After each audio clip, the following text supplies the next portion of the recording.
हिंसा, घृणा और युद्ध ये हमारी मूल प्रवृत्ति है।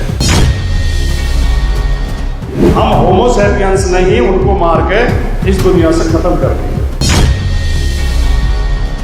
क्यों रोजाना लड़ाई हो रही है, क्यों रोजाना युद्ध हो रहे हैं, क्यों रोजाना हिंसा हो रही है, क्यों हम घृणा से भरे हुए हैं। ये राष्ट्र, देश, धर्म, जाति की सीमाएं हमने खुद निर्धारित की हैं। और हिंदुओं को बताते थे कि मुसलमान से खतरा है और मुसलमान को बताते थे कि हिंदुओं से खतरा है। बुद्धिजीवी वर्ग, पत्रकार और साहित्यकार ही समाज को दिशा दे सकते हैं। राजनीतिक लोगों के अंदर तो पहले ही हिंसा पनप रही है, वो तो पहले से तैयार बैठे। आपने जो विषय रखा है बहुत ही शानदार और आज के समय में ये प्रासंगिक विषय है एकदम। घृणा, हिंसा और युद्ध के विरुद्ध राष्ट्रीय संवाद। प्रेरणा, अंशु, पूरे परिवार को मैं बहुत बहुत बधाई दूंगा कि आप इतने महत्वपूर्ण विषय पर गोष्ठी कर रहे हैं। हिंसा, घृणा और युद्ध ये हमारी मूल प्रवृत्ति है, क्योंकि आखिर में हम एक पशु ही हैं। हमने लाखों साल अपने सर्वाइवल के लिए लाखों वर्ष तक पशुओं को मार मार के और उनसे रक्षा के लिए हिंसा में ही हमने जीवन बिताया है। और हमने हिंसा न की होती तो शायद हम खत्म हो गए होते। और हमने अपने भाइयों को भी मारा है। जो विज्ञान हमें बताती है, धार्मिक कथाएं या पौराणिक कथाएं क्या बताती हैं वो तो एक अलग विषय है, लेकिन जो वैज्ञानिक खोज हमें बताती हैं, जो हमारे सहोदर थे, हमारे साथी थे, हमारे साथ ही पैदा हुए थे, जिसमें आपने पढ़ा होगा कि होमो इरेक्टस या निएंडरथाल्स, जो 6 प्रजातियां और मनुष्य की थी,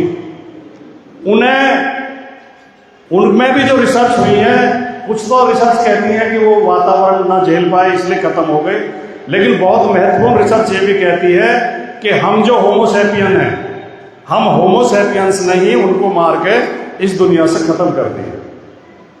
लेकिन आज जितने भी मनुष्य दुनिया में हैं सब एक ही प्रजाति के हैं, होमो सैपियन प्रजाति के। और वैज्ञानिक कहते हैं कि जो दो प्राणी आपस में यौन संबंध स्थापित करके संतान उत्पन्न कर सकते हो वो एक ही प्रजाति के होते हैं। दूसरी प्रजाति के लोगों से जीवों से संतान पैदा नहीं की जाती। तो इसलिए हम एक ही प्रजाति के मनुष्य धरती पर बचे हैं। अब किस बात की लड़ाई है?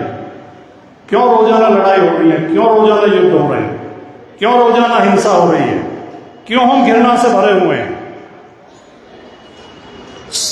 जो सच्चाई है वो तो ये है कि हिंसा का, घृणा का कोई कारण नहीं है, लेकिन जो कारण बने हुए हैं वो हमारी कल्पनाएं हैं, वो हमारे मिथक हैं। चाहे वो धर्म हो, चाहे वो जाति हो, चाहे वो संप्रदाय हो, चाहे वो देश हो, राष्ट्रवाद हो। ये राष्ट्र, देश, धर्म, जाति की सीमाएं हमने खुद निर्धारित की हैं। और अगर हम कभी इतने ऊपर उठ पाए कि इन सीमाओं को मिटा दें तो सारे युद्ध समाप्त हो जाएंगे, सारी घृणा समाप्त हो जाएगी, सारी हिंसा समाप्त हो जाएगी। जैसा कि मैंने शुरू में कहा कि हम मूलतः पशु ही हैं।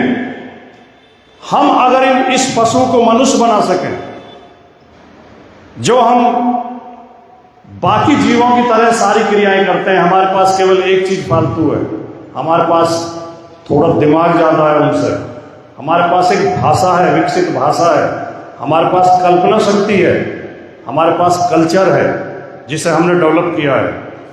तो मनुष्य नामक पशु को जब हम कल्चर्ड कर देते हैं, सांस्कृतिक कर देते हैं, तो वो मनुष्य बन जाता है। और ये कल्चर्ड करने का काम पुस्तकें करती हैं, साहित्यकार करते हैं, कविताएं करती हैं, कहानियां करती हैं। इसलिए ये जो कार्यक्रम प्रेरणा अंशु का हो रहा है, मैं समझता हूं कि ये इस पशु को मनुष्य बनाने का कार्यक्रम है।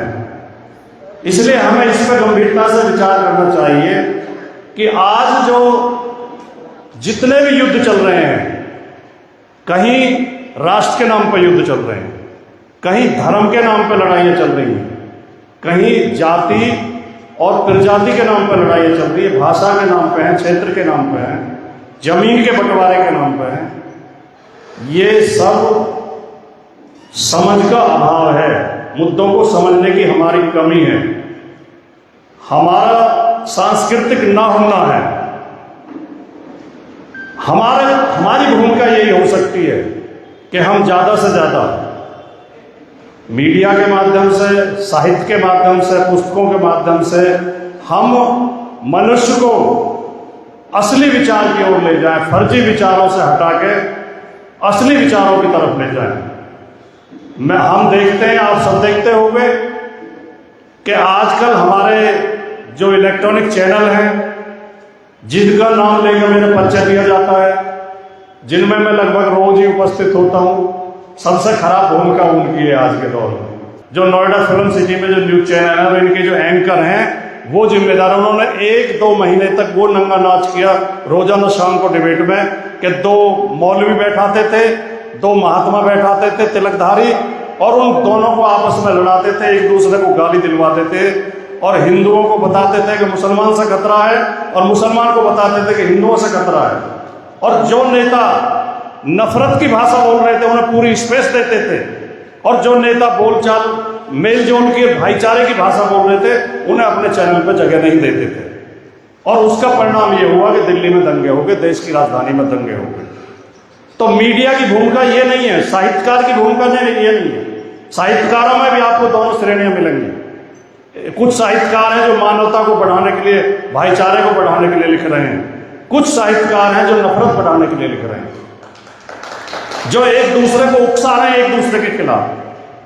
तो मैं ये कहना चाहता हूं कि हमारी मूल प्रवृत्ति तो हिंसा की है, हमारे जीन तो हिंसा के हैं, हमारे जीन तो युद्ध के हैं, लेकिन हमें जो बुद्धि मिली है, हमें जो भाषा मिली है, हमें जो एक कल्पनाशीलता मिली है, और हमें जो एक कल्चर मिली है, जो संस्कृति मिली है, हम उसका उपयोग इस जीन्स के खिलाफ मानवता को ले जाने के लिए, शांति की ओर मानवता को अग्रसर करने के लिए कर सकते हैं। और इसके लिए बुद्धिजीवी वर्ग की बहुत बड़ी भूमिका है।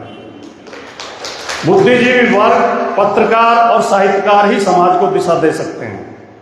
और जब साहित्यकार माहौल बनाता है, जब पत्रकार माहौल बनाता है, तो राजनीतिक लोगों की मजबूरी हो जाती है उनकी कही हुई बातों पर, उनके दिए हुए नैरेटिव पर चलने की।